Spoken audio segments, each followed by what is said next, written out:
I have prepared a short commentary. In the interest of letting the reader get on with the story, I have placed my comments at the end. The Enchanter. How can I come to terms with myself? He thought when he did any thinking at all. This cannot be lechery. Coarse carnality is omnivorous. The subtle kind presupposes eventual satiation. So what if I did have 5 or 6 normal affairs? How can one compare their insipid randomness with my unique flame? What is the answer?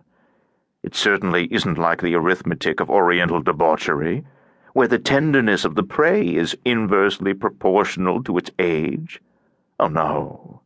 To me, it's not a degree of a generic whole, but something totally divorced from the generic. Something that is not more valuable, but invaluable. What is it, then?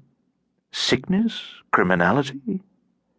And is it compatible with conscience and shame, with squeamishness and fear, with self-control and sensitivity?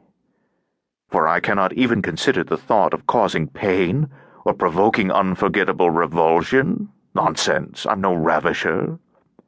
The limitations I have established for my yearning, the masks I invent for it when, in real life, I conjure up an absolutely invisible method of sating my passion, have a providential sophistry. I am a pickpocket, not a burglar. Although perhaps on a circular island with my little female Friday, it would not be a question of mere safety, but a license to grow savage. Or is the circle a vicious one with a palm tree at its center?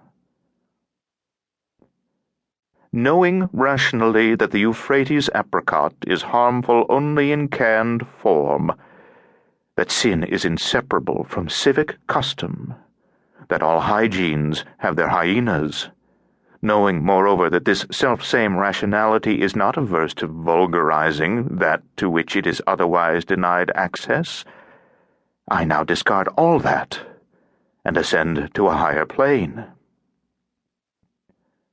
What if the way to true bliss is indeed through a still, delicate membrane, before it has had time to harden, become overgrown, lose the fragrance and the shimmer through which one penetrates to the throbbing star of that bliss? Even within these limitations, I proceed with a refined selectivity. I'm not attracted to every schoolgirl that comes along, far from it. How many one sees on a gray morning street that are husky or skinny, or have a necklace of pimples or wear spectacles. Those kinds interest me as little in the amorous sense as a lumpy female acquaintance might interest someone else.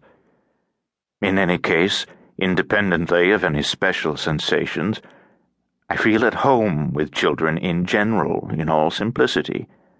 I know that I would be a most loving father in the common sense of the word, and to this day cannot decide whether this is a natural compliment or a demonic contradiction. Here I invoke the law of degrees that I repudiated where I found it insulting.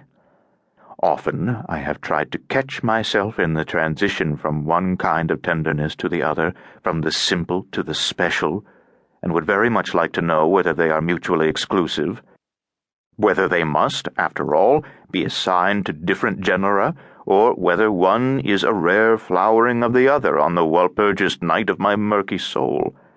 For if they are 2 separate entities, then there must be 2 separate kinds of beauty, and the aesthetic sense, invited to dinner, sits down with a crash between 2 chairs, the fate of any dualism. On the other hand, the return journey from the special to the simple I find somewhat more comprehensible. The former is subtracted, as it were, at the moment it is quenched, and that would seem to indicate that the sum of sensations is indeed homogeneous, if, in fact, the rules of arithmetic are applicable here. It is a strange, strange thing. And strangest of all, perhaps, is that, under the pretext of discussing something remarkable, I am merely seeking just